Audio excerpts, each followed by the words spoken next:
talk about VUCA, volatility, uncertainty, complexity, ambiguity. How do you lead in that situation in West Africa during the Ebola outbreak?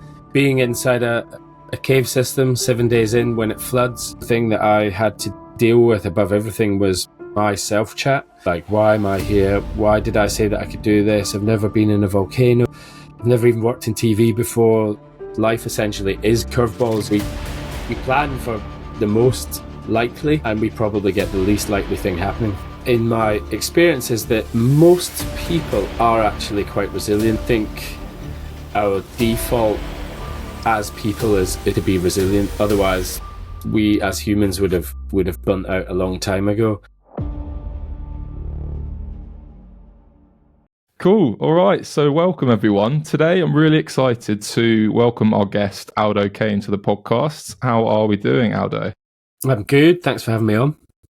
Pleasure. It'd be awesome actually if we started with you explaining who you are. I mean, you've been on a few TV screens in your time, so people might have come across you there doing some pretty crazy stuff. But I think your story has probably more depth to it than simply someone who's gone and done a few crazy things on TV. So it'd be really cool to start with just understanding who you are. Yeah. So my name is Aldo Kane. I work in TV now, TV and film. My background is I was in the Royal Marines from 16 to 26. Then had a few wilderness years in between of doing lots of different things, jumping around different jobs.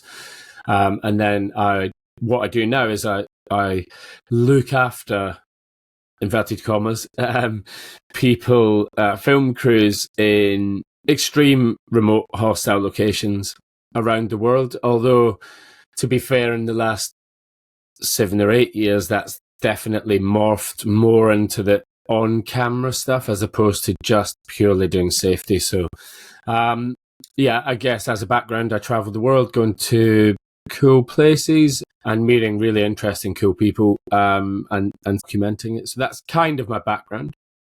It's a humble explanation, but it is accurate. And you know, you're someone that I jumped at the opportunity to ask if be interested in getting on the podcast, just because of not just obviously the military background that I think loads of our listeners will be interested to understand more about, but also there's quite a lot of commonalities, albeit a lot of the listeners won't be going to inside a volcano or to the deep jungle, but there's a lot, I think, around how you create a high-performing team that maybe doesn't know each other on the level that you would within the military or within sports, when there's high pressure, high risk. And ultimately, I think there's a lot of lessons there that we can glean from that.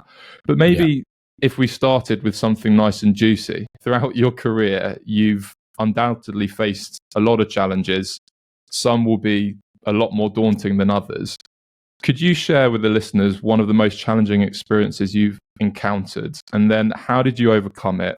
And what lessons did you take away that could be applied to leaders in any field, especially in navigating their own tough challenges?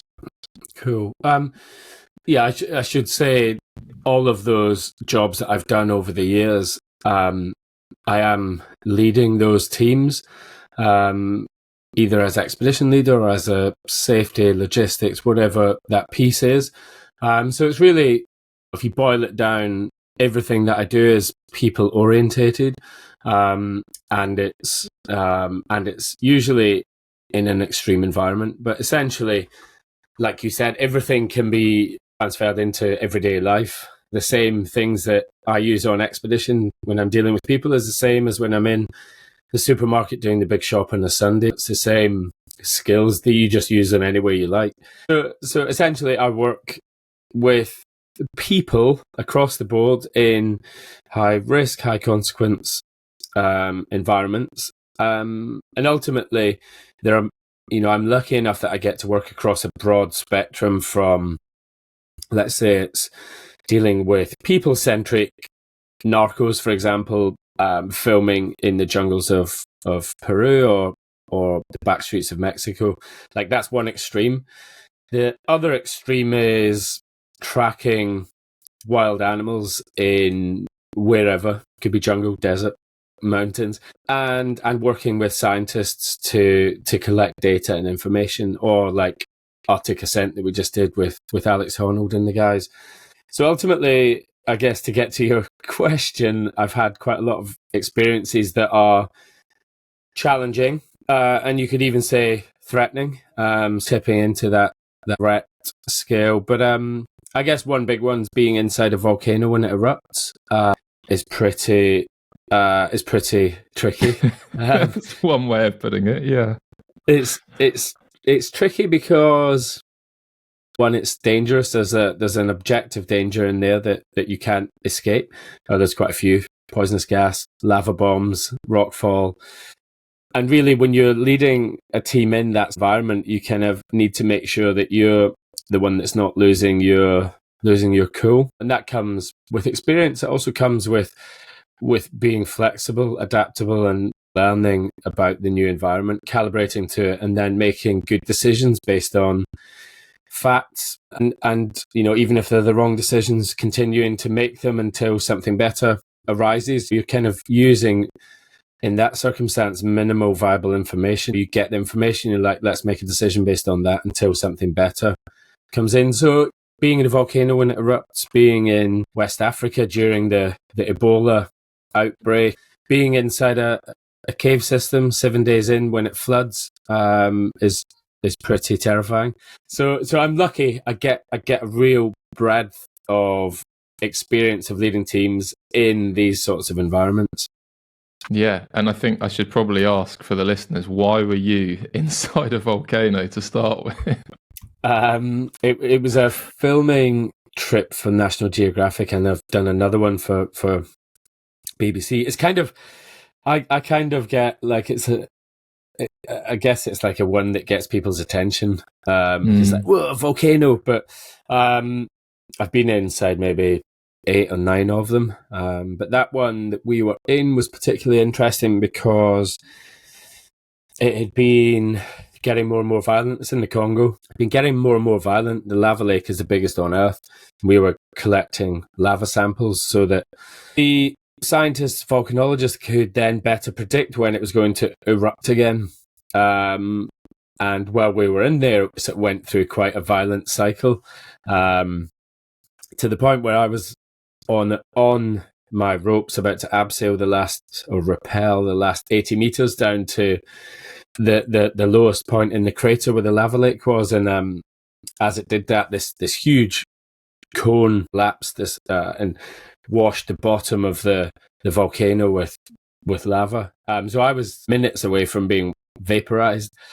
So essentially, I get to go to these cool places and film, and you're working with some highly trained, highly motivated people. It's very similar, I think, the job that I do now to when I was in the military, because you have small teams working in quite, like we said, high risk, high consequence areas, and you're working with, each person has their own skills and they know the skills of the people either side of them, one up, one down. So there's that interoperability. There's also a bit of redundancy, and you're highly motivated. So it's as separate ends of the scale go from working in TV to being in the military, they're very, very similar in the job that I do. Interesting. There's definitely a few things that I'd like to unpack there, but maybe if we start with taking for granted that, as you'd said, wherever there's high pressure, high risk and small teams, sounds like the principles are pretty similar, whether that be a boardroom, whether that be trading floor, whether that be in the middle of a volcano or in a war zone or in a cup final. You've spoken about something that I remember a lot of people speaking about when I work with SF, and that word flapping, and being able to maintain composure under high pressure, especially in positions of leadership. How have you developed the ability to go inside a volcano and to lead people calmly out of one that's erupting? Yeah, flapping is a good term. It basically means panicking, right? Yeah. And I think I'm better at dealing with it now than I was 15 years ago. So I think there's an experience part of it that comes with being happy with chaos, being happy with not knowing all the answers. Whereas 15, 20 years ago, straight out the military, I'm thinking I need to know everything. And as a young buck, probably thinking that I did know everything, which was lesson number one, that when you start working in wild places, you realize that you hardly know anything. You've barely scratched the surface. So I think a lot of it comes down to experience and being happy with the fact that you don't have all the answers, but having a process that allows you to progress, but also to be not just grinding through. You're actually being able to operate and to work effectively and still do your job and come home.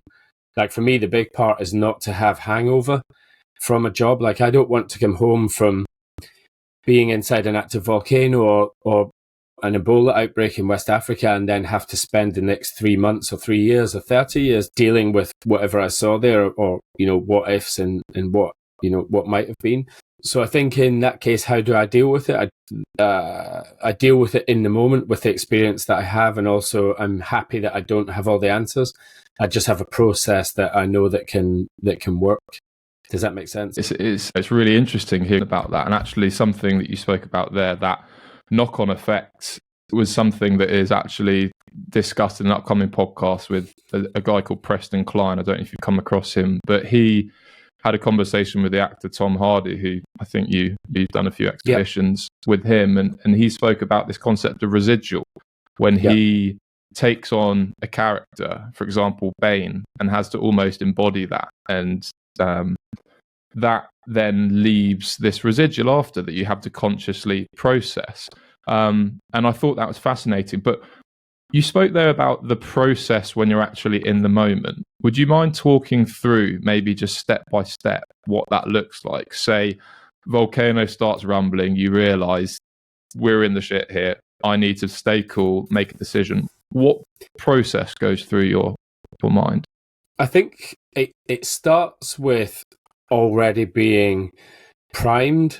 It would be very different if I took you right now, put you on a helicopter, flew you to the top of a volcano, got you on the ropes and abseiled you down there. You would be going from effectively nothing to being in, potentially the most hyper extreme environment that you've ever been in, I'm guessing. And for me, that process of dealing with that in the moment starts with, I guess, like the planning, the priming. Like I already know that I'm going into a stressful environment. I've already done a lot of the planning. I've done the risk assessment. I will sit for potentially 2-3 months doing risk assessments, and that risk assessment isn't high vis vest and a clipboard and a hard hat. It's sitting going, okay, poisonous gases. That's a hazard inside the volcano. What are the gases? How does that affect the body? How do you protect against that? What controls can we put in place? We can take gas monitors, but which gas monitors? How do we wear them? Do you need redundancy? Do you need 1, 2? Do they work at altitude? Do they work in a certain temperature range? And so that whole planning process, whether it takes a month, a year, working with production, for example, gets you into a state of mind where you're primed. It's like in the military, what you're trained to do. Then when that job is required of you, you're kind of in the zone. You're already at 90% capacity of being able to do the job, so you don't need to think too much about it. So in my head, I'm already primed when I go to, let's say it's the volcano, but you could change this with working with narcos, with being locked in a bunker for a couple of weeks or wherever. So you're primed. I think that's a big part of it, knowing that you're going into a potential stressful, dangerous situation. That's like a big part of it. Also, before you go into it, is knowing that you've done as much preparation as you can for that situation. You've covered all of the bases. So let's say it's the volcano, or let's say it's climbing a big wall. I've got the right harnesses, I've got the right helmets, I've got the right portal edges, I've done the right training. You've done all of this stuff to make it as safe as you can. And then what you need to deal with on the ground are the objective hazards, which don't change. Rockfall, flying ice off the summit, or in the volcano, lava bombs, gas. They're the things that you do as much as you can to protect it, but there is always a chance that you're going to be unlucky and you get wiped out by rockfall. But anyway, all of this prep and all of this either training or risk assessing gives you it primes you ready for the environment. Then when you get to the environment, so the volcano, I'd never been in one the first time. I obviously went in one for filming. I'd never even really seen one in real life. And yet I was about to lead a team inside, sailing down hundreds of meters. We had 2 kilometers of rope out inside the volcano, none of it stable. And so the first time when I get there, I have to calibrate to the environment. So I have to calibrate. That noise is very dangerous because that's lava bombs. That noise isn't. That's just gas coming out, or getting used to the weather pattern. So I never go straight to the job and go straight into the volcano. I would be on top setting up camp.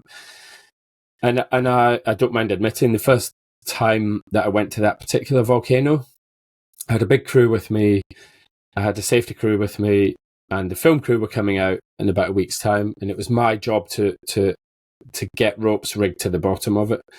I got to the top after 2 or 3 days yomping up with all the kit, and then was massively overwhelmed and also scared because I knew that I had to get that team inside the volcano, and I had no idea where I was going to even start to begin it, the process. But to talk about the process that did help me there is what I did know how to do was set up tents, organize logistics. So I'm on the top of the volcano. I start organizing my team to set up tents here. We're going to have toilets here. This is where the helicopter's going to land if we need to CASEVAC anyone. So what I did was started doing things that I knew how to do, and it's a positive feedback loop where I can say, okay, we're going to set up camp here, and then we set up camp and it looks like a base camp. So that's tick. So these are all little psychological markers, potentially mental markers for me that I'm like, actually, I'm in control of a small part of this. So I sort of bring that locus of control back to me, instead of being controlled by the volcano or the loud noises or the scary lava lake that you can see. And so start to tick off these small things that I can do, and then tentatively go through, call it like a recce, chuck a set of ropes over that night and go down 10 feet and just have a look and calibrate, get used to it, come back up, talk about it with the team. So I guess I'm doing things that I know that I can do to get a tick and a positive feedback loop in my head, and then adding little bits on top of that. But most of it, in fact, all of it was unknown from the lip of the volcano down, all unknown, which is quite, if I look back to that time, it was quite intense. Everything was under the microscope, as it were. And then going through the process and just dealing with situations, I felt that very first one, the most unhelpful thing that I had to deal with above everything was my self-chat. It was about like, why am I here? Why did I say that I could do this? I've never been in a volcano. I've never even worked in TV before. Blah, blah, blah. And it's probably the first time that I was really aware of that. Yeah, it's fascinating. I mean, there's so many things there that you can apply in other environments. One of the first things you discussed there is something that's become very popular within professional sport over recent years, which the military have probably been doing for quite a long time, because there's that phrase, no plan survives first contact. Basically, in sport, they call it pre-mortem. So before they go into a big competition or a big game, they'll hypothesize, well, if this goes wrong in X or Y way, what will our response be? And it seems to downregulate that emotional reaction to the unknown of failure or of having to adjust and tweak. So that's definitely something that seems to be universal. Yeah, the military for sure. When in layman's terms, when they do an advance to contact, for example, you line out. There's 4 of you, 8, 6, however many people, and you're walking towards an enemy position. And the whole time you're doing that, you're saying to yourself, and the commander might be saying, if this happens here, then we will take cover here. If this, and you're doing it continually as you're moving forward. And that's just, I do it automatically now when I'm at work. I'm, on a big wall, I'm thinking, right, I've got to pack down these portal edges, and I need to go from here to 400 meters further up the wall with this, but if this happens in this point, then I'll come back to this point, and then this is where we will all RV, and then we'll make a plan from here. So it's all it is thinking ahead. And when you get into the realms of risk assessing high risk hazards, then you start to see not potentially patterns, but you can see where things would fall down. And then in the military terms, you practice so many times that you don't need to think about it, because when it actually happens, it's never going to happen the way you practice it, but you don't need to think about it, if that makes sense. It makes total sense. And actually, in comparison to the military and sport, I've had this discussion with quite a few people around how the ratio of training to doing is inverted. So within the military, it's probably 99% training, 1% ops. In sport, it's probably 80-20.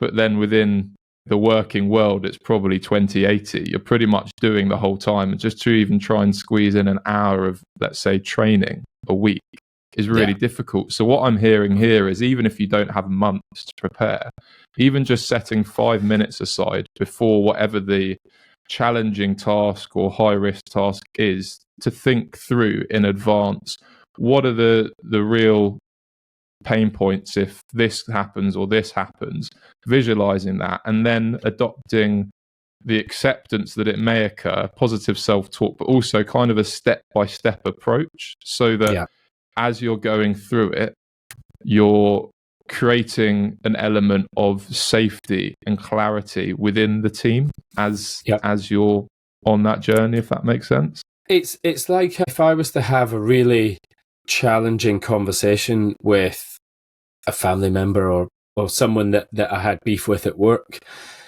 there's a few options. You can just go in there and have the conversation, fly off the handle, really regret it afterwards, which is essentially what happens 99% of the time. But if you sit for 5 minutes and do what I do with the risk assessment for the volcano, I mean, this is the first time I've tried to extrapolate this into like an everyday situation, but even just by sitting down for 5 minutes and saying, I'm going to have this conversation, they will likely will catastrophize.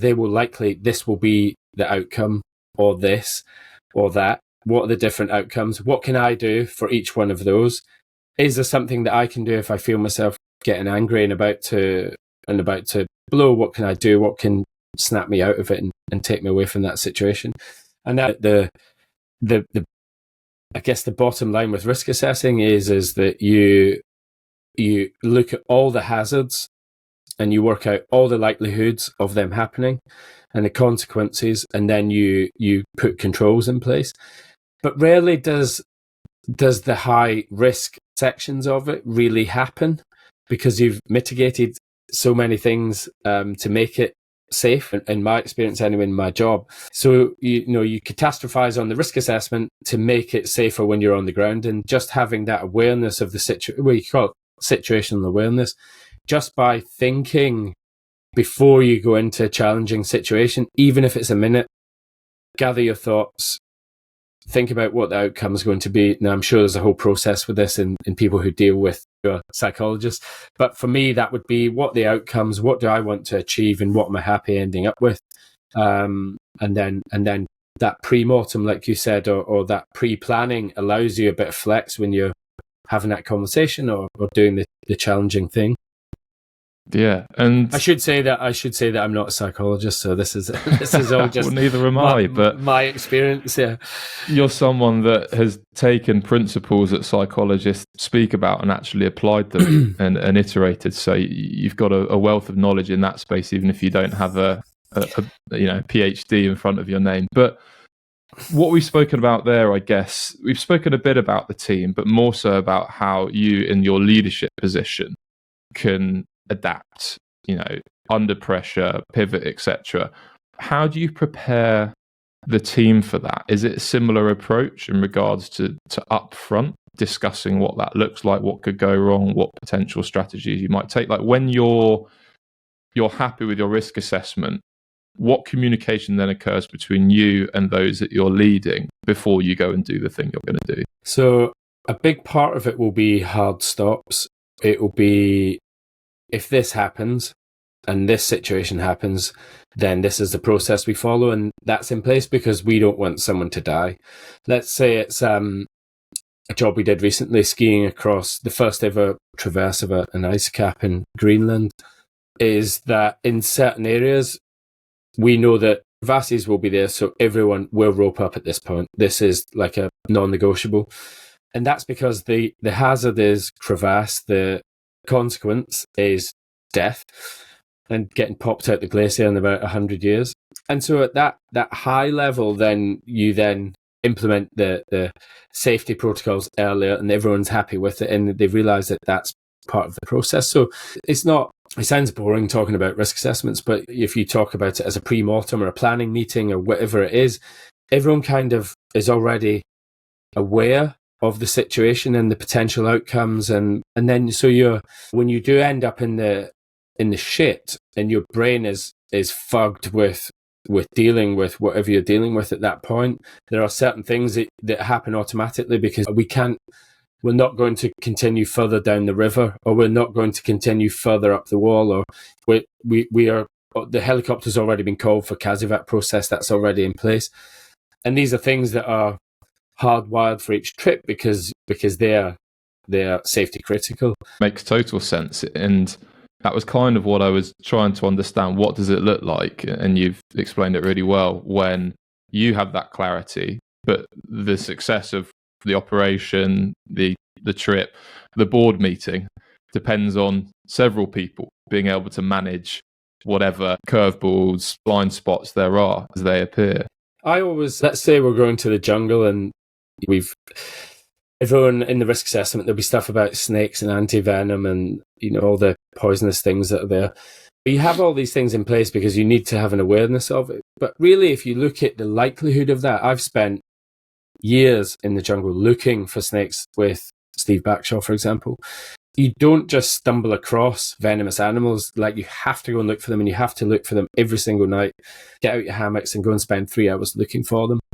The big thing that will get you, for example, is deadfall. A tree gets struck by lightning, that piece of the limb or branch dies, it gets waterlogged in the rain, eventually it comes down. You could have your hammock underneath there. When that happens in a situation, which I've been in before, when that happens, you've got the plan in place to sort it all out. But in my experience, in any situation, you have that initial, what the F do we do now? And there's always chaos. There's always, like, the med bags ripped open. There's kit everywhere. It's just carnage when something like that happens. And that will always happen in that situation. But it's how quickly you can bring that down into a situation of control and get back on, say, sorting the comms out, sorting the med out, resupply, getting people CASEVAC'd. And I guess that process is again, back to what I said at the start, as being happy with chaos for the first initial bit until you can start to get things in place. Let's say you're on a whitewater river somewhere, and we were in West Papua on a river, and we had local people come down after us with bow and arrows and spears, and they were not happy that we were on the river, and we potentially had people spread out all the way down the river, over kilometers, and it was getting dark. So there's always this chaos at the start, and it's knowing and being happy with that. You've done all the planning, you've done all the prep. No plan survives first contact with the enemy, or everyone has a plan till they get punched in the mouth. But when you've done all of that prep and planning, you then have capacity to then, as a leader and as a team, deal with the curveballs, because life essentially is curveballs. We plan for the most likely, and we probably get the least likely thing happening. Yeah, it's so true. And you've spoken there about freeing up capacity. That's the idea of forming these things as habits, right? So that then it creates the ability to focus on other things, because the habit isn't taking up conscious thought. But how do you go about creating the habit of not being unflappable, obviously, but being able to cope with this extremely high level of pressure and stress? Is it simply doing hard things, or is there a more sophisticated process to that? I think, first of all, with habits and in my line of work, I never leave things to chance or to my memory. So if, let's say I'm rigging a massive sinkhole out in Oman or something like that, which we did a while ago. So just to explain what that means, rigging a massive sinkhole in Oman for some that haven't done it before. Okay, so on expedition we've explored these lava tubes and there's big holes in the ground, and I would set up and rig all the rope systems to get the team in and out. I would, for example, never, because one, I'm tired. Two, I'm incredibly tired. In filming trips, you're filming 18 hours a day sometimes and you're not getting sleep. It's incredibly hot on this particular thing. I'm already starting to get heat stroke or early signs of heat exhaustion. So I would never rely on my brain and my memory for something. I have, when it comes to habits, I have things set in place so that someone else has to check what I've done, for example. So if I've rigged something, 100-meter abseil, I have already said to people in the planning process is that all my rigging, even as a supervisor, must be checked by 2 other people before I or anyone else goes on it. So it's about putting in those fail-safes or hard stops. So I do that with all of my decision making. I'll have blanket decisions, which means I don't have to have a cognitive load, for example. So if there is any question over safety, or any one person raises an issue, or any one person gets an illness or an injury or heat stroke, for example, then it's a blanket. Everything stops and we sort that problem out, because if one person's got a heat stroke, probably 4 or 5 other people are close to it. So I have these like blanket decisions that mean if this happens, then this happens, and everyone knows that. And actually, it's a really good way of freeing up cognitive load to be able to deal with the situation, because you're not, should I do this? Shouldn't I do this? That person's got a heat stroke. Everything stops. We shut down the operation and shut down the filming until that person is either CASEVAC sorted out and everyone else has had a rest. It's similar, I guess. I've heard people speak about this. Some contacts actually who have worked both in SF and with SF, who then have gone to the corporate world and have spoken about hard and soft boundaries. And it sounds like there's hard and soft decisions. And I don't mean soft as in they're easy. There's just ones where X always equals Y. If you get heat stroke, bang, stop, we're doing this. Whereas for a lot of decisions, they're probably kind of like subclinical, maybe a bit softer. And I guess they're the ones maybe that are trickier to, when you're in that place of being experiencing heat exhaustion, having slept maybe a few hours, to be able to understand. And maybe that's like what you're saying, where the habits can really help to ensure it takes away some of that thinking that you would need to do if you hadn't necessarily exposed yourself to this. I guess, like, as just thinking about it probably for the first time, is what I would say is when you're on expedition and you're doing some fairly hardcore things, the thing that is the hardest to do in that moment is probably the thing that needs to be done at that time to ensure your survival, to use for the next period of time. So I always have in my head, do the thing. I'm always saying, do the thing. So like, you're knackered, you've been climbing all day, you get into your tent and you really need to drink water, but your water bottle's empty, but you have to go back outside to get snow, to then boil the water, and that's going to add on half an hour onto your routine before you can get your head down. That is doing the hard thing at that point. And in all my jobs and all my career, that is exactly what I do in the moment. You get your boots back on, you go back outside, you do the hard thing, because that's the thing that allows you to do the next day. And you have these micro decisions every hour, every few minutes. Like, there's always an easier way. And more often than not, it's just because you're, like, if you were well slept, you'd been flown into that situation, you wouldn't take that risk. But because you've been there for a while, you're knackered, you're not sleeping. You might also be scared, for example. You might also be driven by the task at hand. And I think at that point, that's when mistakes can be made by just doing the thing that's the easiest thing to do. There are countless, I mean, I've seen it. There are countless examples of people going, just like, this is super easy. I'm not going to clip that. Bang, rock fall, dead. Knocked off the mountain, or they lose their footing, or they slip off a ledge that they're on. And it was just a thing that's like really easy to do in the moment, or it takes a little bit longer. So I think habit forming in my line of work are life-saving. But those things are probably also transferable into everyday life. Like, what are the things that are a little bit harder to do every day that then add either years to your life or life to your years? It's not doing hard things for the sake of hard things. It's usually just that it's hard because the situation around it is difficult, and it requires you to not be in a denial phase of deliberation and just go straight into making a decision and do that thing. Yeah. And as you said so well, there's these micro decisions, I guess, every day. Even if you just working 9 to 5, not going into some of the most dangerous places in the world, that you take those small opportunities and they compound. That's how you form.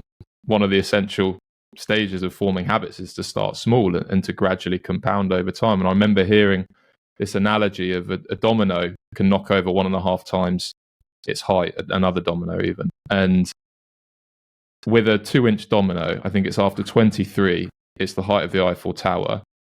After 32, I think it's 2,000 or 3,000 feet above Everest. And after 50-something dominoes, it's spanned the distance from Earth to the moon. And that's so you just dominoes. Think it's a hell of a lot. Well, it's only 50-something dominoes, but it's some big dominoes, and that's kind of what you're saying, isn't it? In that, that's a, the compounding effect is well known, and if you can do it with your money, then that's amazing. But rarely, when I'm on an expedition, rarely does that thing that happens that is incredibly dangerous or whatever happen because it's one big fluke thing that happened. It's usually compounding bad decisions, or it's compounding no decisions, which is still a decision if you decide not to decide about something. So to make that sound less cryptic, all of these things we do or don't do compound, and on expeditions in extreme environments, all of the other things are compounding against you. Lack of sleep, lack of nutrition, fear, stress. All of these things are compounding against you, and you still have to be able to make effective decisions for you and your team that allow people to come back home. Yeah. And the thing that I found interesting when I went into the military space, worked with SF, was the environment is such that you find yourself naturally looking for opportunities to almost win those micro decisions. Like it becomes a part of you when you're around that the whole time. You're around people and a culture where that is the norm. It really bleeds into who you are, and has helped me hugely in regards to certain challenges and areas and things that I've adopted now for life. People that maybe aren't necessarily in the environments that you've been in, how do you think most people can build that mental resilience? And is it just simply a case of starting really small and gradually making things harder, or is there a key approach that you would suggest? I think, first of all, in my experience, is that most people are actually quite resilient. I think our default as people is to be resilient. Otherwise, we as humans would have burnt out a long time ago.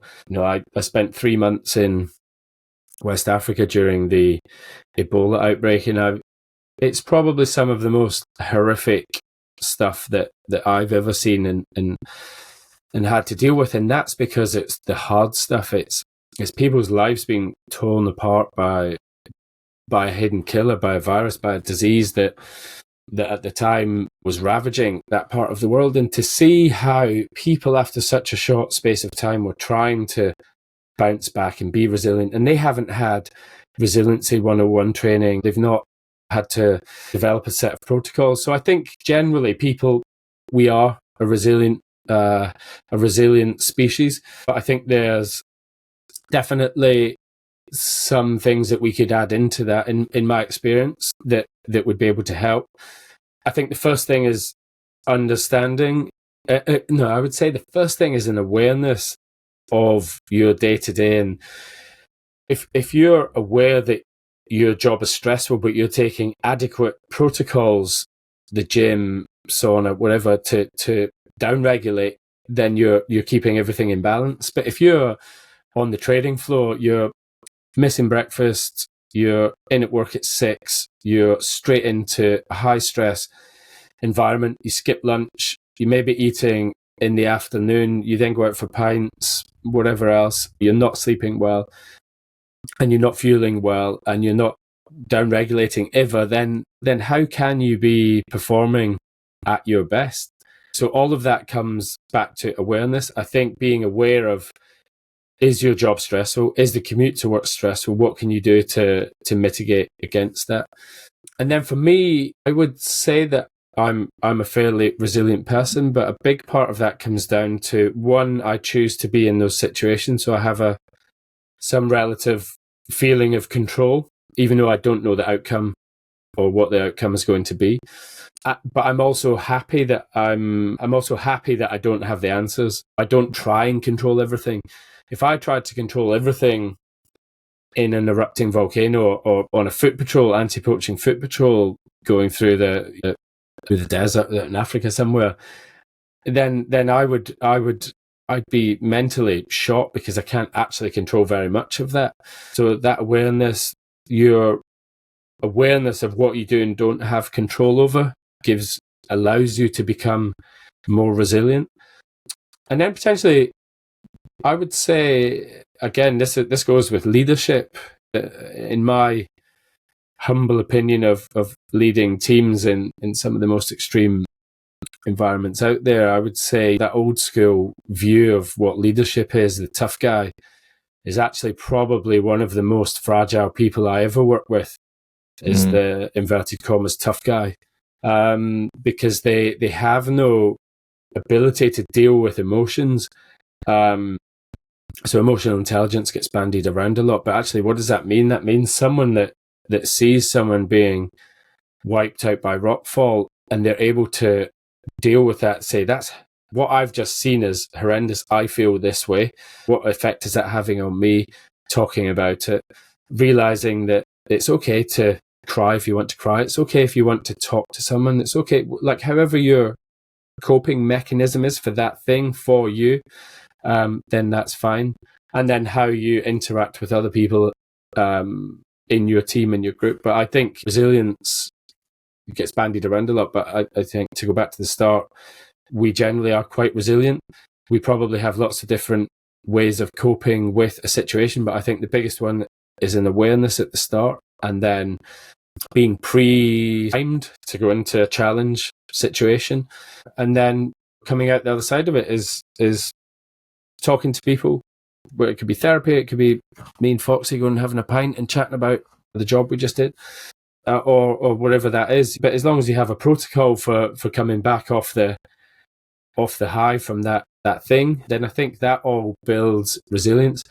And there's lots of different ways. I would say, me personally, how I have become resilient is going and doing hard things in a controlled environment. That's why the military use adventure training as a means of creating stressful situations for a group of people without firing live rounds at them.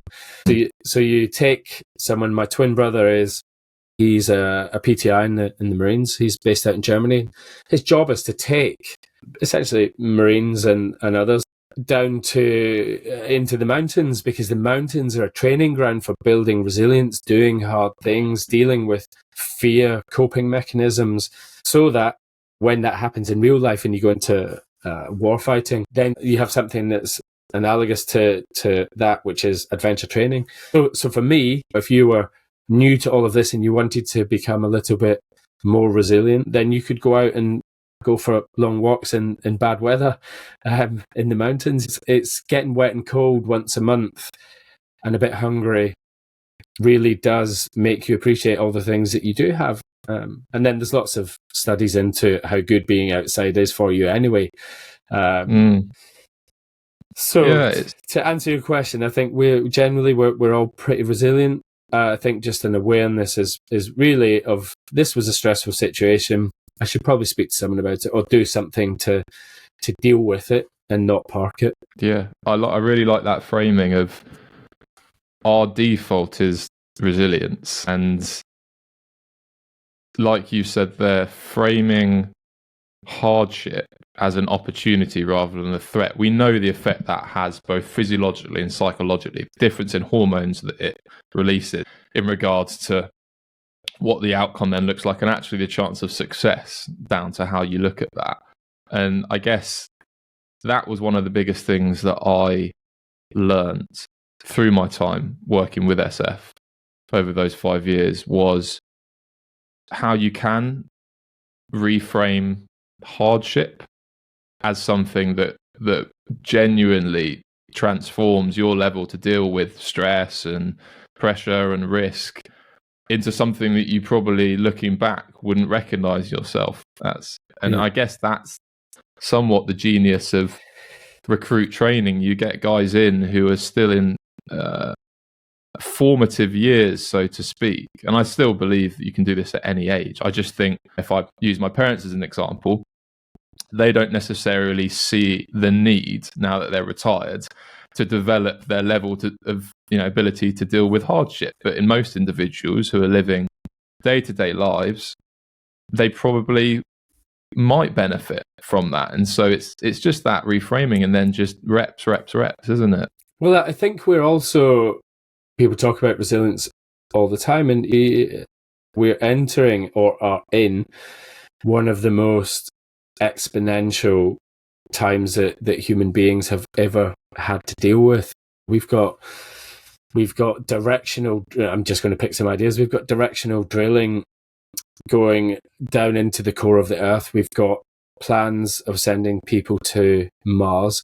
We're synthesizing medicines that we traditionally used to get from jungle environments. We're living in the most craziest of times. The technology that we have at our fingertips, and yet we are just the same people that, I see it when I go to a jungle camp, and I see a guy who's sharpening his flint arrows, and he's going out with a bow and arrow to shoot the food that he's going to eat that night. I just find it fascinating that that's the point in time that we're in. And in the West, we're living in this constant threat state from the minute we wake up to the minute we go to bed, and we're totally unaware of it. So I think a lot of it boils down to an awareness, which I'm learning as well, trying to learn how to be better at regulating stressful situations. But to go back to what you said about how you look back on a situation, I had a good example when we rowed across Atlantic and we capsized, and we had this real scary moment of potentially all dying, unsupported. And I'd been keeping a dictaphone through the whole thing. Every day I'd been keeping a dictaphone, and I hadn't listened to it. I come back and I'm telling these stories, or I'm doing a talk and I'm talking about this thing, and I'd eventually built up this picture of what the capsize was. And, it suited the story to talk about dealing with fear and blah, blah, blah. But actually, when about 2 years ago, I listened to the recordings again. It's very matter of fact. And it was like, this happened. Here's the fact. The facts were it was over in like 3 hours, 2 hours. It wasn't this whole drawn out thing. And actually it helped I didn't have any lingering hangover from the capsize. It was just something that I got on with and dealt with. And then I went on 2 or 3 expeditions after that. But it was just a good example of actually what happens in the moment is very different to the picture that you create in your head later on. It's like the narrative that you tell yourself is what you actually want it to be. And it's different for me. It's different for the other boys on the boat. But quite interesting that the facts very much are different from the story you tell yourself about it. And that is what I'm trying to get to the point of, is you can use that to your benefit by actually telling your story, telling yourself a useful story or a positive story, or one that gives you purpose and meaning off the back of it, instead of how helpless you were and how little you did. And if you could do that thing again, I would do this and I would do this. Yeah, it's interesting as well. I remember it was my business partner that was talking about this, and he was saying there's some research showing your last few experiences with a group or an organization or a company or a team or whatever will hugely bias how you frame going forwards what that experience was like. And as humans, we are just inherently unbelievably biased. And like you say, sometimes it's easier to spin a narrative that suits whatever objective it is. But yeah, it's interesting on reflection. Obviously, you look back and saw this wasn't something that necessarily was maybe the source of you then building huge resilience off the back of it. Maybe that was in an area where, for most people, and this is something that I saw, and obviously you've been out of the military for a while, but within the military, maybe a blind spot around, because guys are so resilient in a specific context, but spend a lot of time away from home, don't necessarily deal with the normal daily stresses like screaming kids, bills, mortgage, etc. Those are the things that cause the most stress. Yep. Running face first into bullets, walking apart, mate. I've trained for this. I've got my dudes around me that are going to make sure that I'm not at risk. And that's something that I find really interesting too, is how it almost takes a conscious effort to translate, say, resilience or psychological skills or coping skills, emotional control, whatever you want to call it, from one situation into another. And sometimes maybe we're not aware of what we already have and how we can just do that. There's a massive, massive blind spot there. It's funny because I always say, like, the hard things are easy. For me, I'm happy climbing a big wall and shitting in a bag and eating crap food and getting frostbite, and that's easy. It's easy being scared, being chased through the jungles by narcos after something went wrong in a filming trip, or it's easy being inside a volcano making decisions when it's erupting because it's easy.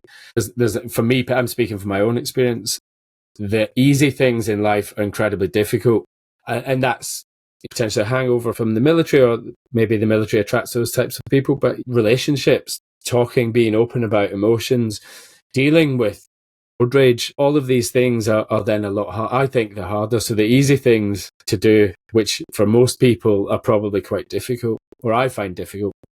That was essentially it. It was back from essentially doing something incredible, a first ascent of the largest unclimbed sea cliff in the world, and you come back from 2 months in expedition, and then I go in to do a big shop on a Sunday, and I'm like, oh my god, this is literally about to flip all my buttons at once.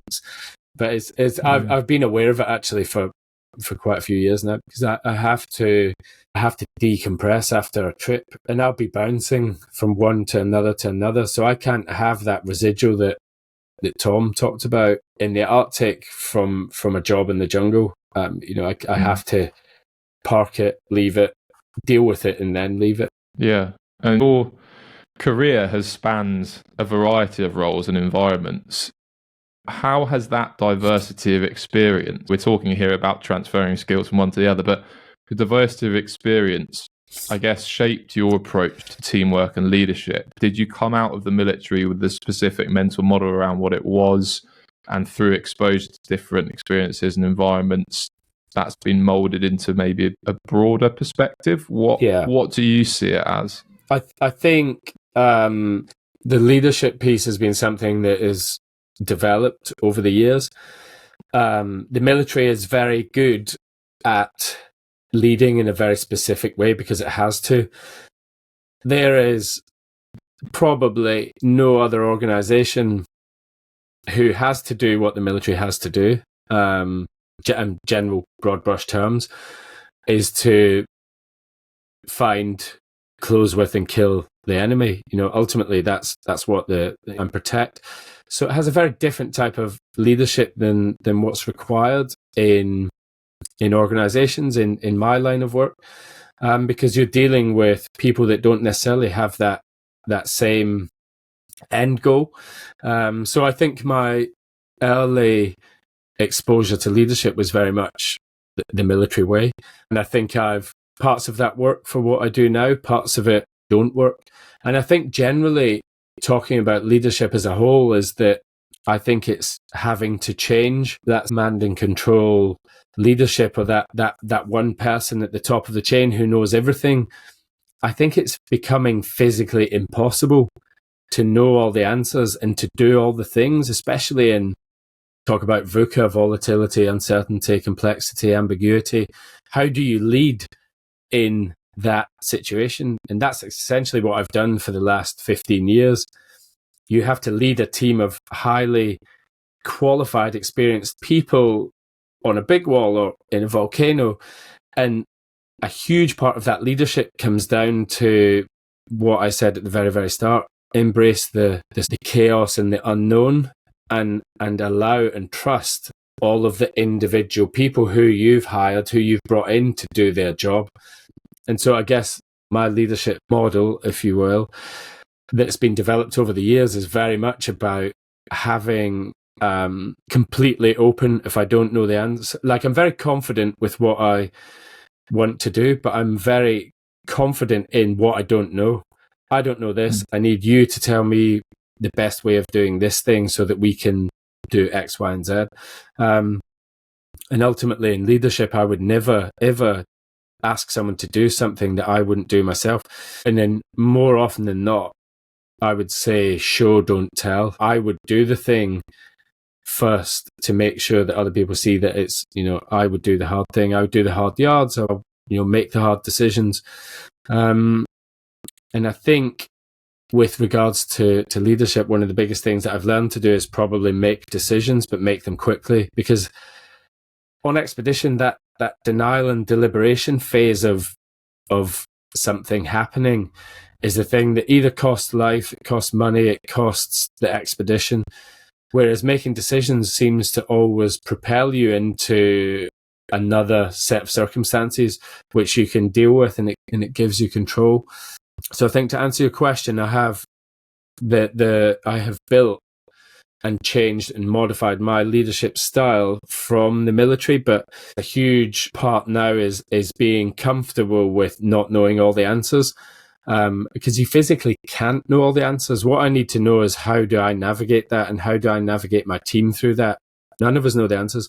The weather, the climate is changing now more rapidly than it has done in recent times. And when you go to, let's say you go to a jungle location to do a specific film, and you get there and all the water levels are up, and they're up for another 3 weeks, and it's dangerous, and it just changes everything.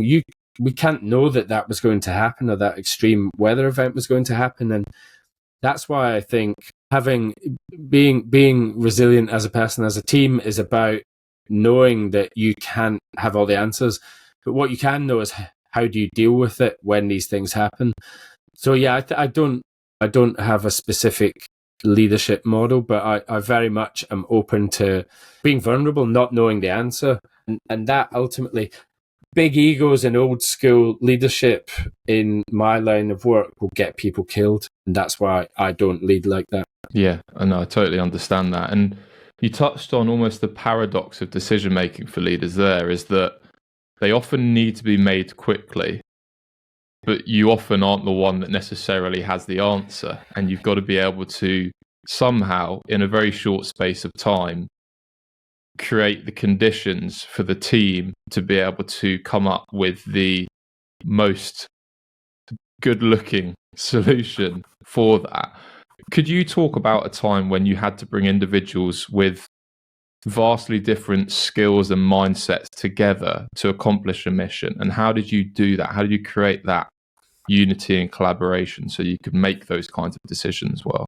I think a lot of what we do in the film world is exactly that, because you have creative people, you have some ex-military safety people, you have business people, stakeholders, you're dealing with local people. We can't do anything without help from local people, different cultures. You're almost always going to an environment and bringing everyone together to do a thing, and everyone is an expert in their own thing, whether you're a camera, whether you're a director, whether you're a producer, whether you're an exec, whether you're safety, whether you're logistics. Everyone is an expert in their own field and come together to then do the thing, which is why it's very like the military. And I think for us to achieve that we go into an area and we hit it in 2 weeks, right? 3 weeks, we go in and we do this epic thing and then we're back out again. So you have to hit the ground running with a team that have potentially never even met each other before. So you imagine that recent trip, we go in to climb a big wall in Greenland, and you've got 10 or 12 people that are thrown together that are top of their game, that have got their own agendas and things to look after, as well as the bigger group goal, if you will. And they're potentially meeting on the beach with your skis and your pulks ready to go onto the glacier to spend the next 2 months together. So a lot of that's about hitting the ground running. It's about knowing the capabilities and lack of capabilities and skills of each of the people in your group. So I guess that comes to putting a group together. I would often, and I've been selected for trips, not because I'm the most skilled or the most qualified or the most experienced, but because I'm a people person. On an expedition, you need people to get on with each other, and you would rather take someone that could do 2/3 of a job that was easy to get on with than a bad apple. So really, it's about selecting your team, everyone knowing what the task at hand is, what we talked about earlier about understanding how difficult it's likely to be or how stressful it's likely to be. And then leading that is about giving people their place and their time. You got to remember, you're potentially not operating at your peak performance because you're tired, you're knackered, you've been pulling the pulk for 16 hours. So really it's about throwing all that in the mix, and when it comes to making decisions is get everyone involved. For me, get everyone involved, but then still have the confidence and the ability and the courage in my own convictions to say, we've taken all that information in, but this is the plan going forward. Yeah. And how do you build trust rapidly? Is it that you just have to role model it yourself? What's the approach that you tend to take? Obviously, you need to do that, otherwise it's putting your and their life at risk. Building trust rapidly, that's good. For me, it's about doing the things that I need to be doing in my role, not taking shortcuts, and actually not taking shortcuts as opposed to not being seen to take shortcuts, which is quite a difference there. It's essentially about doing the hard stuff. That's why I get asked back, is because I don't shy away from doing the hard work in my line of work. And I'm also, I think, good at bringing other people on and handing over. Like I don't have any confidence issues with handing over almost everything that on an expedition to people who are much better at it than I am.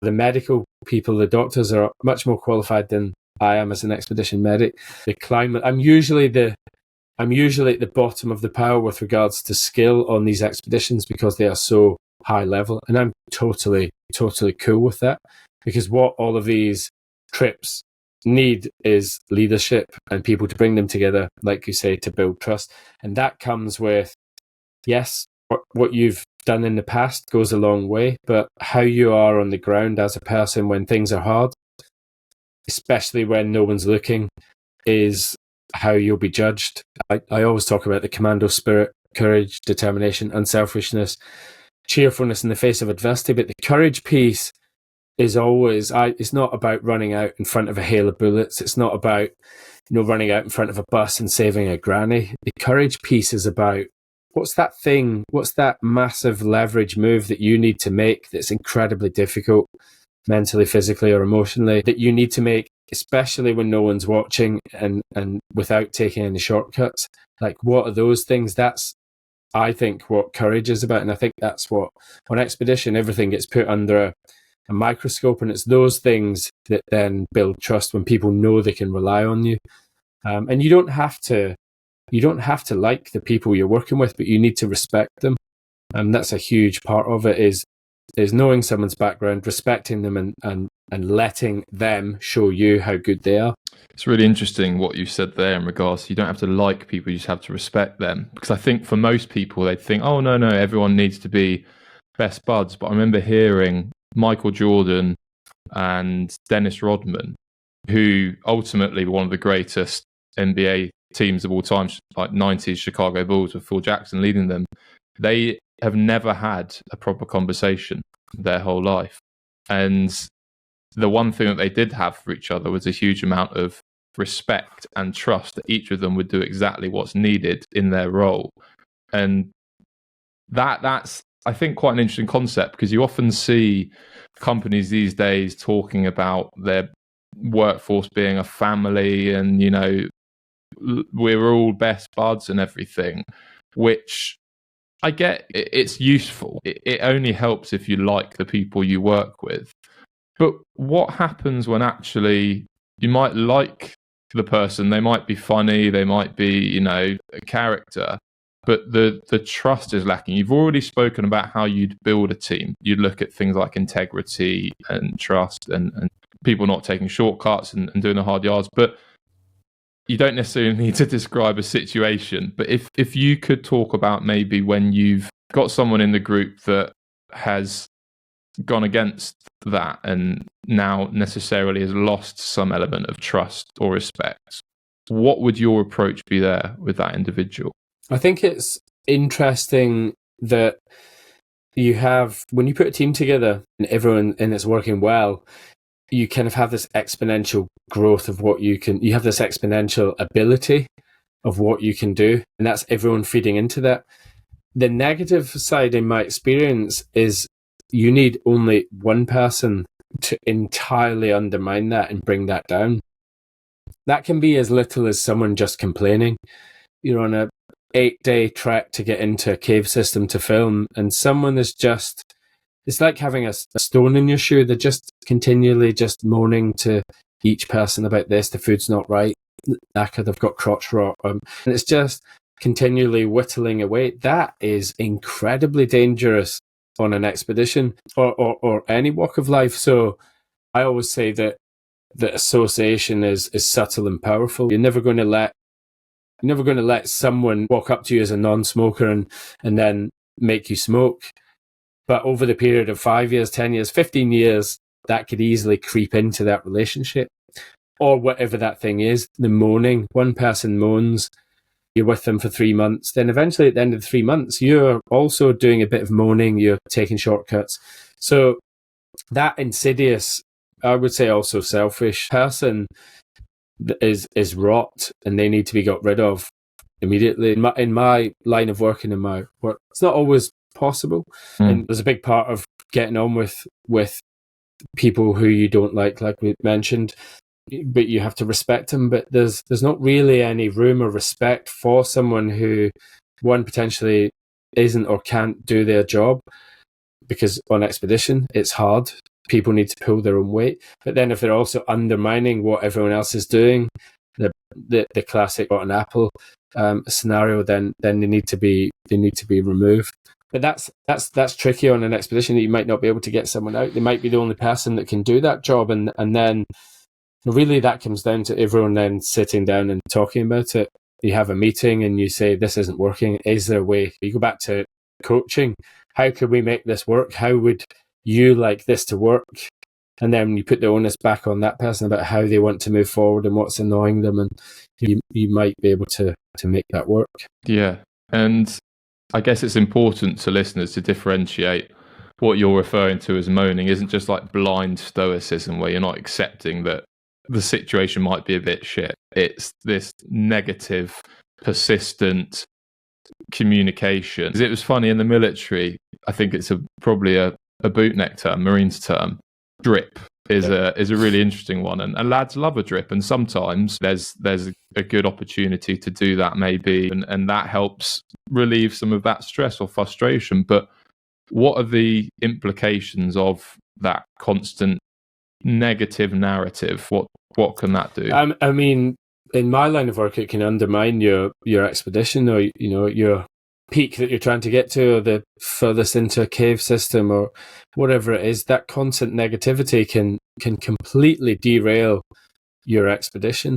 And it doesn't need to, and it's not necessarily, high level stuff. It's just pervasive drip. The Marines use that term dripping. Someone's dripping like a tap, they're complaining. And now and again, that's fine. It's a bootneck's prerogative to drip. But when it becomes pervasive and it becomes cultural and habitual, then that's a problem. And like I keep saying, expeditions put everything in the real world into a microcosm, because you have a culture that's created, you're doing hard things are in a bubble. When you come back home, they're not necessarily that bad, but they can totally derail it. And it only takes one person. So me personally, I'm always aware of the language that I'm using around people. If you look at the old Stoic lessons, it would be to be never overheard complaining. You can still feel that this is not right and that's not right, but complaining doesn't do anything. And it's a negative process that can totally derail you. So I'm aware of the language I'm using. I'm also aware of the subtle and powerful effects of that negative person. Yeah, and what you've described just before that is really similar from my experiences when I was working in rugby in New Zealand to the All Blacks and their quote unquote no dickhead policy. And it was interesting. We had Brad Moore, who was the coach that I worked with over there, who then became one of the All Blacks coaches. And he spoke about how they actually never speak about it. It's not a phrase that they ever use. It's just culturally ingrained to the point where if someone is that individual that maybe isn't the right character fit, he says you just have to get rid of them ASAP. Yeah. For the benefit of the culture and of the group. But maybe some people listening are in a position where they're not the leader, quote unquote, maybe on paper of that group. Obviously, like you've spoken before, everyone has, the capability and right to lead in some way. But what would you advise people to do if, let's say, from a bootneck perspective, you've just come through, you're a small fish in a big pond, and there's one bloke who you think is just really negative and you can kind of see affecting the rest of the group, but maybe Sergeant Major doesn't see it or thinks that bloke brings enough.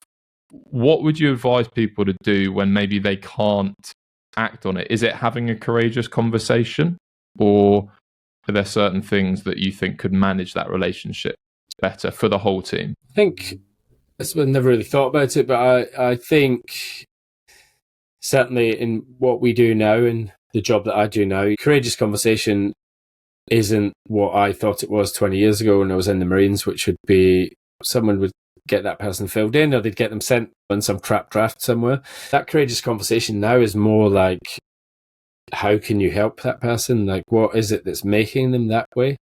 Just off the top of my head. The courageous conversation now for me is more what's harder to have the conversation about is why are you, is this your norm? Is this the way that you're acting? Like, is there anything that I can do or we can do that would make this better for you? And actually that's harder to do, certainly for me, because I guess coaching generally is a new approach for me. And it's one that I'm super keen to do more of, because it opens my brain up to the other side of it instead of just reacting to a default, right, let's get rid of this person. So that's potentially one. And I guess the other ones are like, why am I being annoyed by this? Like, is this just my opinion? Fine if it's everyone else's, but like, what is it about this thing that I can't get over? Like, are they still doing their job? Yes. Do I like them? No. They're annoying me. What is it that's annoying me? Is it just their face or the way they say something, or is it their accent? Or, like what?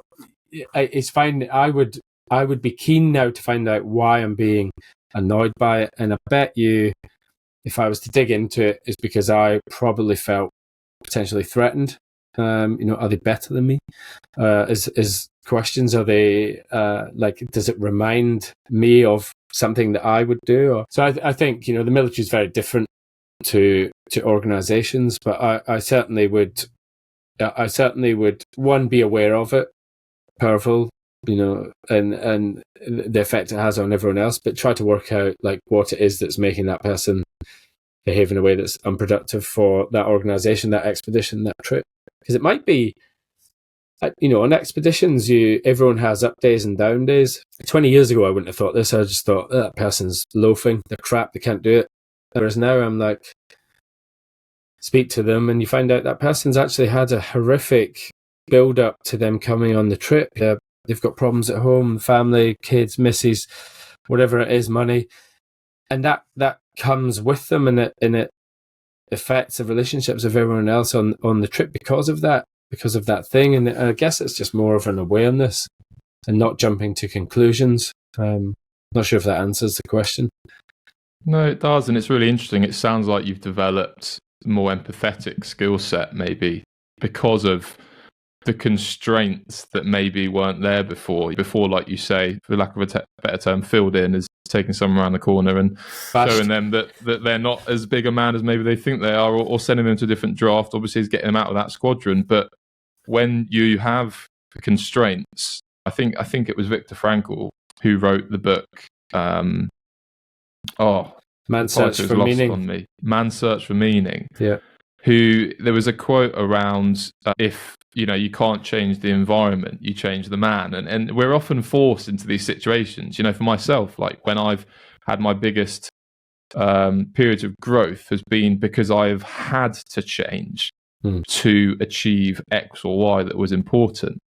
And like you've said there, maybe now being in an environment that you're in, and you're not necessarily one who's paying all these high level people to come, and you're able to necessarily always build the team.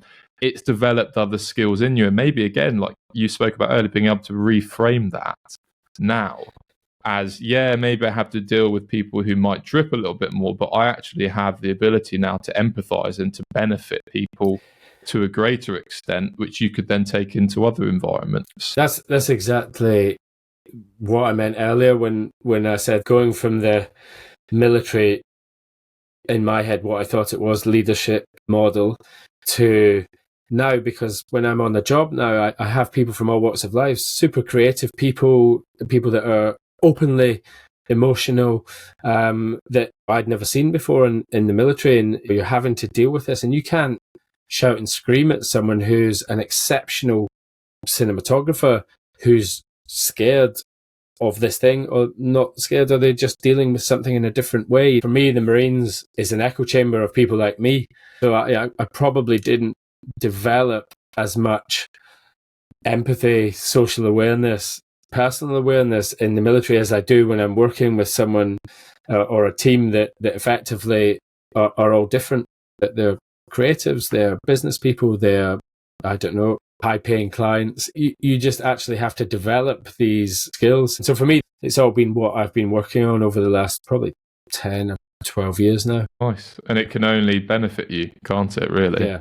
Yeah, I mean, it already is working wonders. And even I've got a young son now, and I think that's been a big part of it, is empathizing and realizing that it sounds super weird, but everyone is someone else's son and everyone else is someone else's daughter. And that's something that's in the back of my head now. I'm like, what happens if Atlas in however many years is that guy who someone's bullying or someone's picking on or is scared? They're in a situation where they don't know what the options are. They're in trouble. And so I think that does makes me slightly more empathetic than certainly I was before.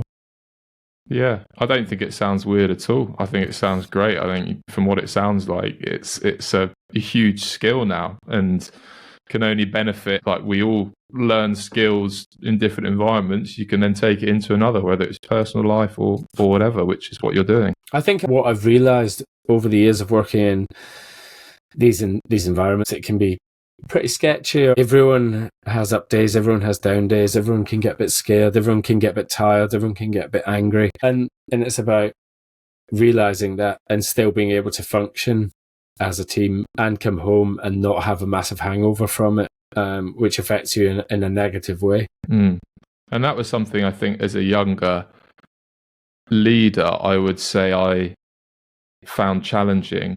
And it was probably a reflection of me not liking when I displayed those emotions that are quite often negative towards team environment, anger, frustration, jealousy, whatever you want to call it. And this still happens to this day, obviously, just not on the same extent. But what we tend to resist is often what we then resist in others, or I guess conflict about. And meditation has been a huge benefit for me because I'm someone that tends to be more reactive, more emotional as a person. I'm that way inclined, but now I see that as a bit of a super strength. And meditation isn't for everyone, but for me, it's helped me to develop an acceptance of my flaws, and therefore to be able to actually, when I see it in others, empathize with them. And sometimes maybe it goes a bit far and it bites me in the arse because you see the good side in everyone. But at the same time, I think it has meant I have been able to improve situations that historically I probably would have shut down. Yeah. It's down to attitude, really. Like, we talk about leadership, but leadership is all attitude. Your attitude to other people, your attitude to the environment, the situation, your attitude to the goal, I think. And that attitude is a changing thing, changes with how optimized you are. Like, if you're not well slept, expedition stuff, not well slept, a little bit scared, tired, hungry, cold, all the rest of it, then the potential is there for you to make poor choices. And I guess it's your attitude. It's I guess forging that sort of unshakable character that is ultimately the mark of you, out of me as a leader, as a person, as an expedition member. And I guess that all comes down to awareness. I think I've probably talked myself around in circles here. No, not at all. No, it's fascinating. There's a couple questions which I'd like to finish on. The penultimate one is how, like we've spoken about, failure is often seen as a negative, but it can be a powerful learning tool. Like, we've spoken a lot about that, both of us giving examples on this chat. Could you share an experience where failure led to a really important lesson or breakthrough? How would you foster a culture where failure isn't necessarily seen as something that is always to the detriment? I never see failure as it never affects me negatively. It just means that whatever that thing is was either too difficult, but ultimately failure comes down to I didn't have the skills or the wherewithal to do the thing, and that gives me a level that I now need to go away and work on. We went to climb Tipu in South America. There's these sort of sandstone islands in the sky. It's what Angel falls off of, and we were going to do a big expedition to climb this, and we spent days, if not weeks, getting into it and getting on the wall, and spent 10 days climbing, and got just below the surface, the top of it, literally like in the last 30 meters, and there was an impassable rock band, and we had two of the best climbers in the world, bar none. It was expected that we would get to the top of it, and we were utterly shut down by this climb. We were in Venezuela. We were incredibly remote. We were on a big wall, and we were shut down within half a day's climb of the top, and we all had to come back down, spend a night there, start de-rigging all the ropes, taking everything back down, and knowing that we had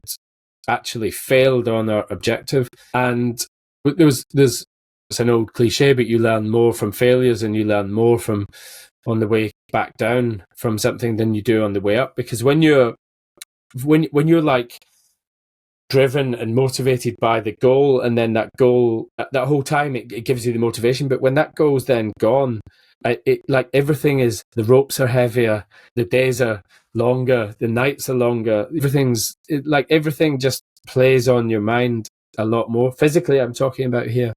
And you have the weight of a failed expedition on your shoulders, and how are people going to judge you? And that's all in the moment, and you're thinking practically, like hundreds of thousands of pounds, the logistics of getting there, how do we get out, there's not achieved that thing. But it's really, if you look at the analogy of climbing Everest, going all the way up and being 50 meters short of the summit is the exact same as going all the way up and going to the summit and coming back down. You've done almost the whole thing. So I've over the years become much more cool and happy with the fact that failure is a huge part of expeditions. Nothing ever goes the way that you plan it to go, But I treat it now as a chunk. That is the Venezuela Tepui expeditions. In my head, this is the start, this is the end. And what happens in between it is all the expedition. And that's now how I look back on expeditions. It doesn't really matter to me whether I got to the top or not. My goal now is to get back. My goal is to bring people back alive. It's not at the... I mean, I just lost a friend this year who died in an avalanche, and she was pushing hard to get this thing ticked off, and ultimately you're a long time dead. The rest of her life she is not doing all these cool things that you want to be doing. So for me, not what I'm trying to say is failure is not a marker of an expedition. Failure is actually where the growth is. Failure is where you learn. Failure is where you deal with sadness, we deal with emotions that we don't necessarily get to deal with it a lot of the time, and pain of not achieving it and not being good enough. But ultimately you can go back and do the thing again and achieve it if it means that much to you. But the long and short of it is that failure is a part of everyday life. I'm not saying it's okay to continually fail or to have that, but failing something doesn't mean you are a failure. As having a beer doesn't mean that you're an alcoholic. It's a thing that happens, and that's it. You know, it's neither up nor down for me. It really, you know, I'm not just saying that, oh, you know, it doesn't bother me. It really doesn't. You know, I might be disappointed, and I'd come back from any expedition, whether I'm successful or unsuccessful. I still have to decompress. I still have to compartmentalize parts of the trip and deal with that piece or that piece or that piece.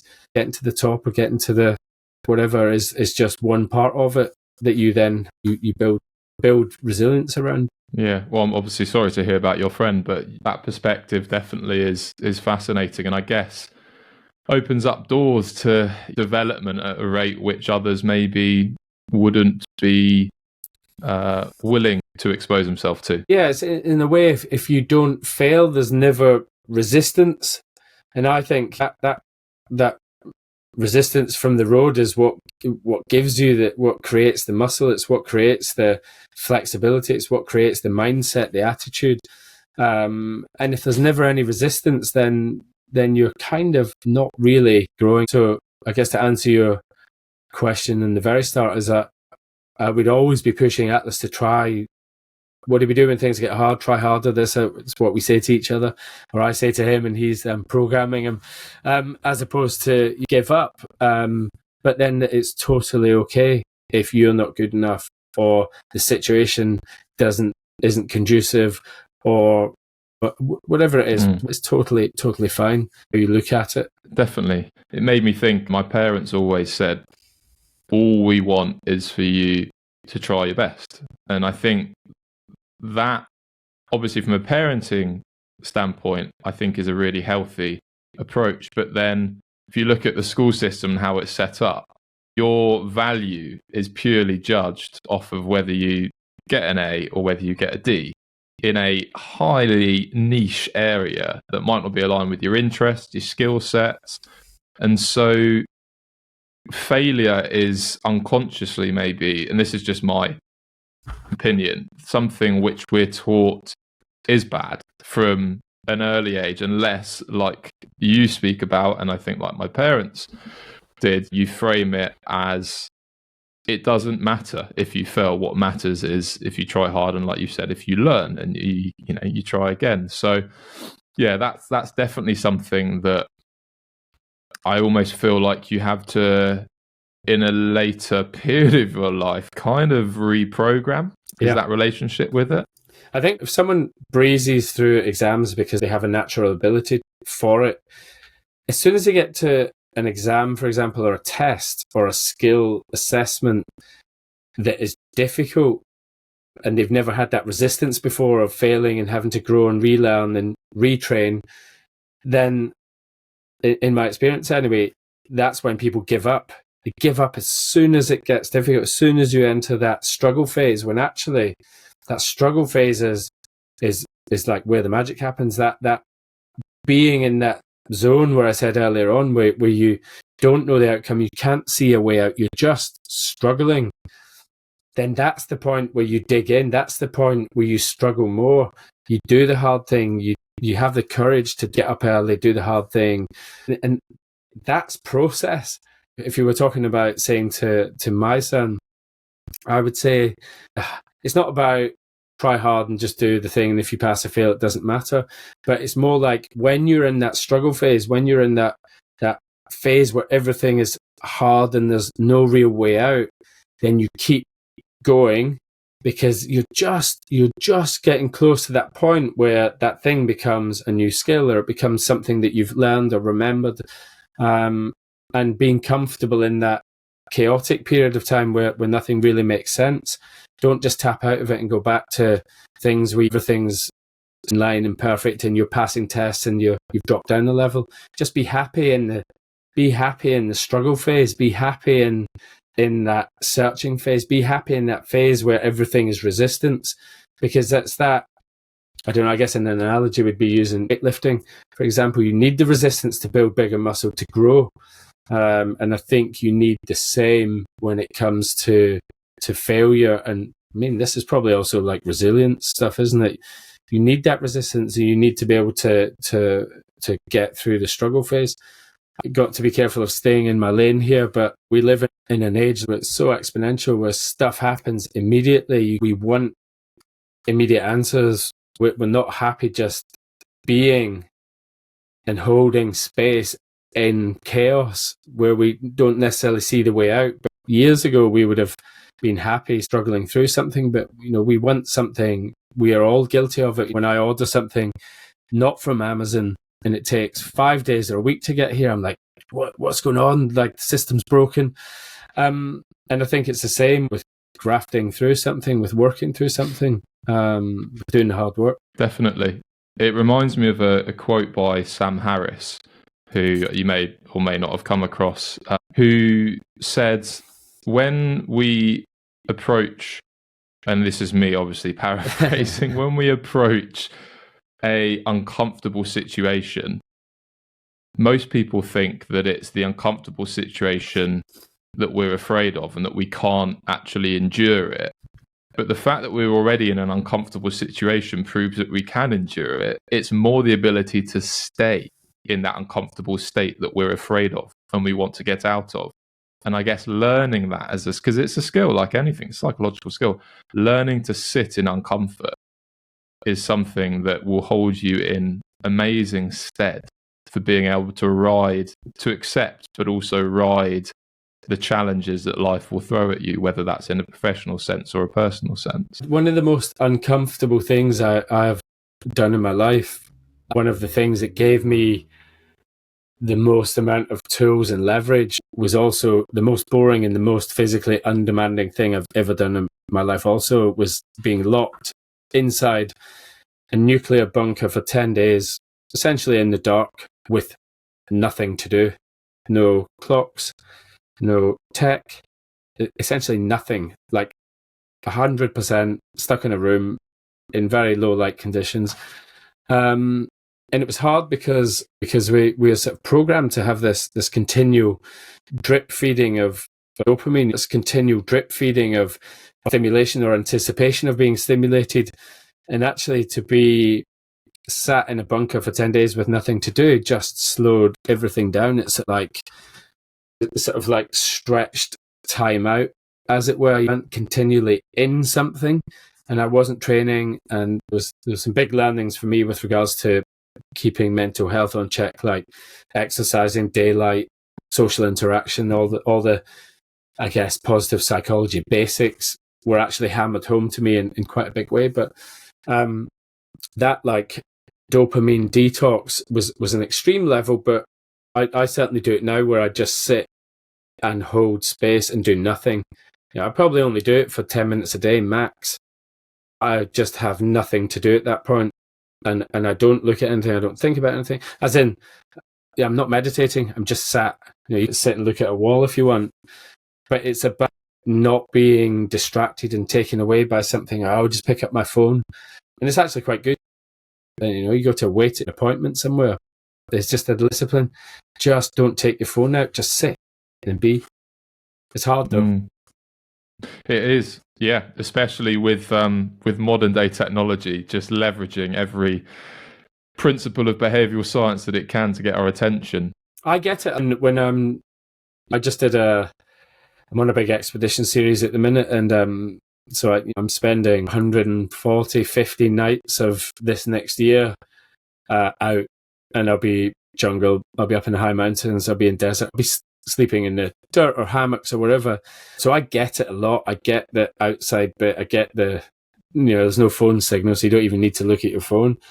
But it's just when you come back to everyday life, it's quite hard to fit that in, weirdly. And I guess you have to make conscious efforts to create those boundaries, because if you just rely on the environment, it's going to create habits that aren't necessarily affording that opportunity. Well, it's that whole thing. If you don't have a plan, you'll become part of someone else's. So you need to plan to have that 10 minutes where you're just not doing anything or whatever it is. But it's like going back to the chat we had on habits.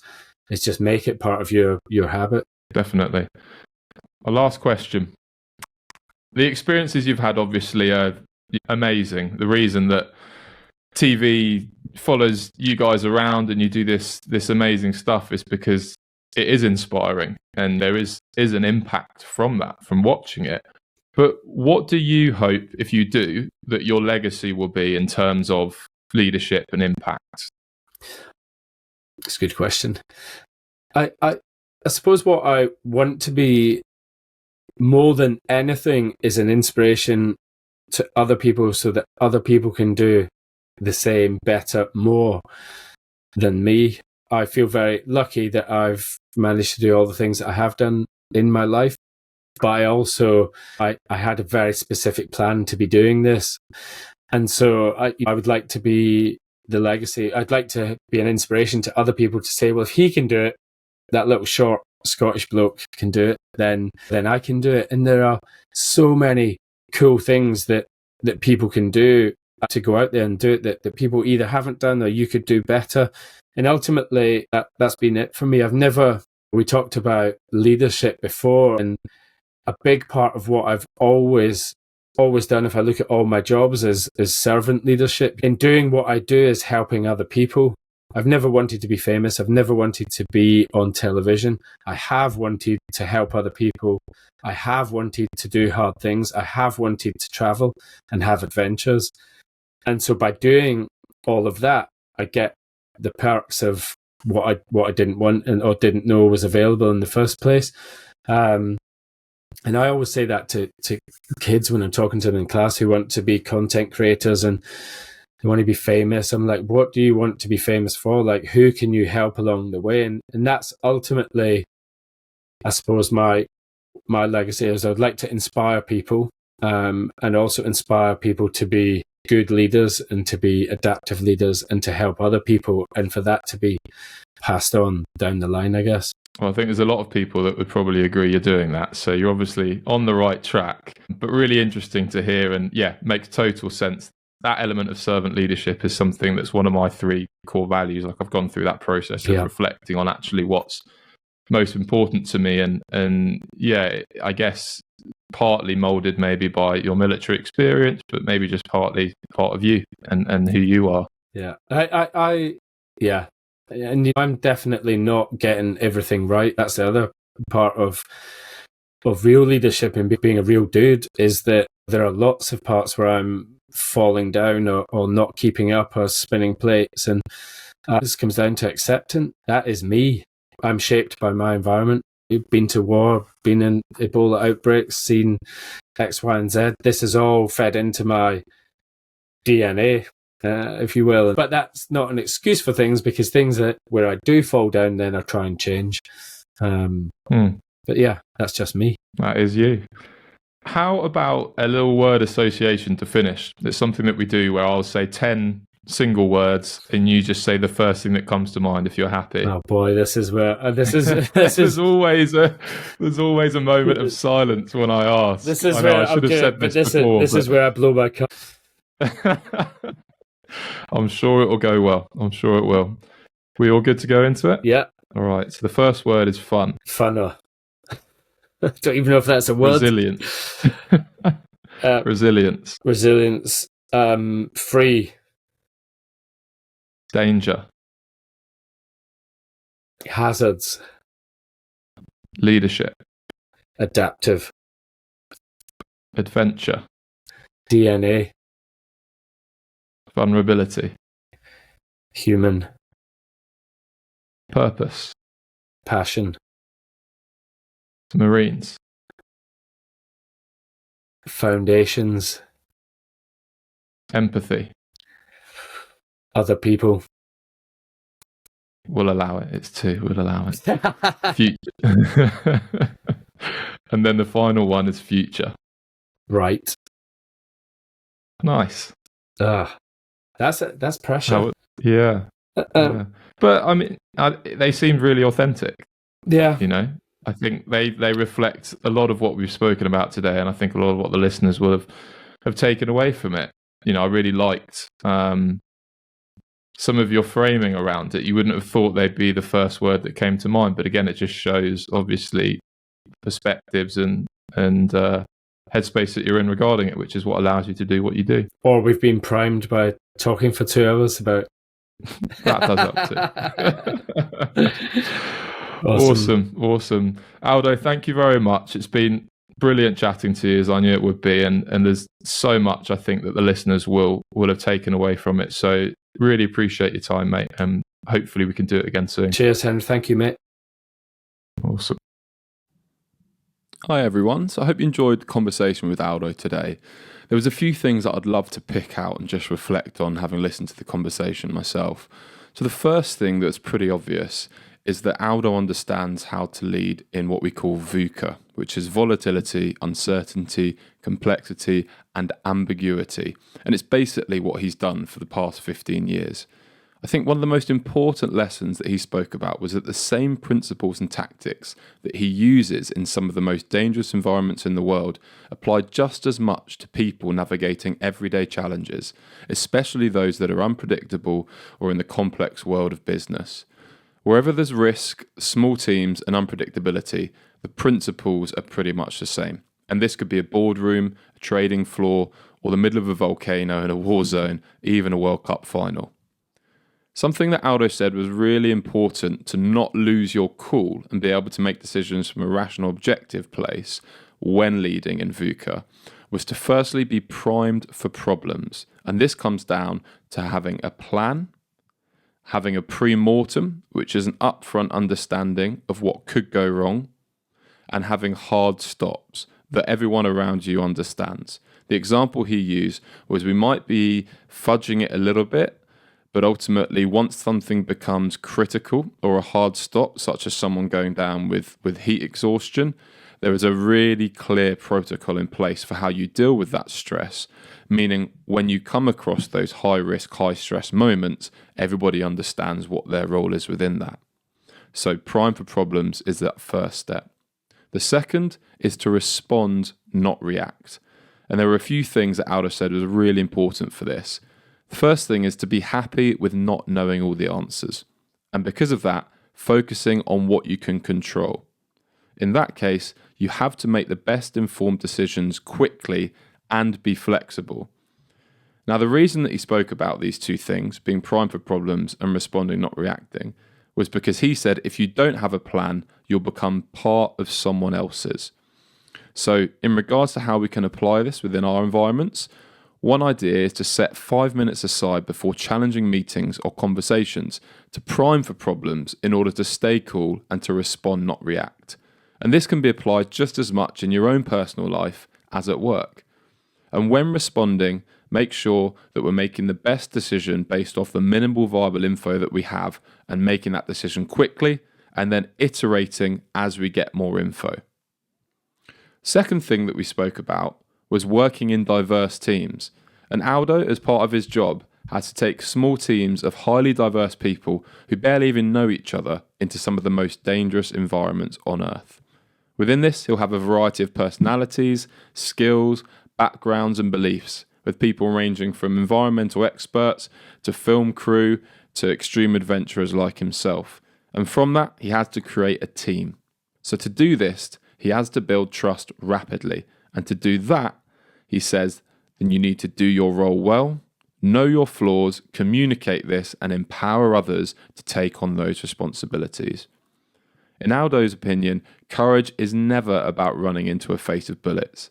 It's about doing what you know is hard, but right. And interestingly, he finds being emotionally vulnerable far more challenging than operating in a war zone or hanging over the edge of a volcano. So remember, one person's hard is another person's easy, and vice versa. In regards to doing hard things, let's focus now on building resilience. Aldo, obviously, through his travels, has witnessed disease, famine, and multiple life or death scenarios, and he's seen how as humans we are actually built for survival. In his words, our default is resilience. Otherwise, we wouldn't have survived thousands of years. The issue is that we often measure our resilience based off everyday subclinical challenges. Challenges that, if we're being honest, don't make a huge dent in the likelihood of our survival or our quality of life. So ask yourself, what are the stories I tell myself? Am I really unresilient, or do I simply not have something challenging enough worth fighting for? Yes, it's important to purposefully build your resilience through gradually taking on greater challenges, but don't forget to ask yourself whether it's just something that isn't that important to you in the first place. Then go and dig in on something that is. Now, in regards to digging in, Aldo spoke about two things that he'd recommend. And the first key factor in building resilience is awareness. What are the conditions you are placing yourself in every day? Are you sleeping well, exercising, getting outdoors, maybe spending time with loved ones? And are you building in rest and recovery into all of that? Are you aware of what's in your control and what isn't? Do you accept that what's out of your control and focus on what is? These are all things that are really crucial to build a great awareness as the foundation of resilience. The second step is to look at emotional intelligence, your ability to acknowledge, accept, and process challenging emotions. And Aldo said this is different for everyone, whether it's therapy, with a practitioner, or something else, such as going for a talk with a close friend. It doesn't matter as long as you have a protocol for it. So do you push down emotions, or do you acknowledge them, accept them, and work to process them to build resilience from those challenges over time? And in Aldo's words, failing doesn't mean you're a failure, just as much as having a beer doesn't mean you're alcoholic. So those were the three takeaways that I got from our conversation.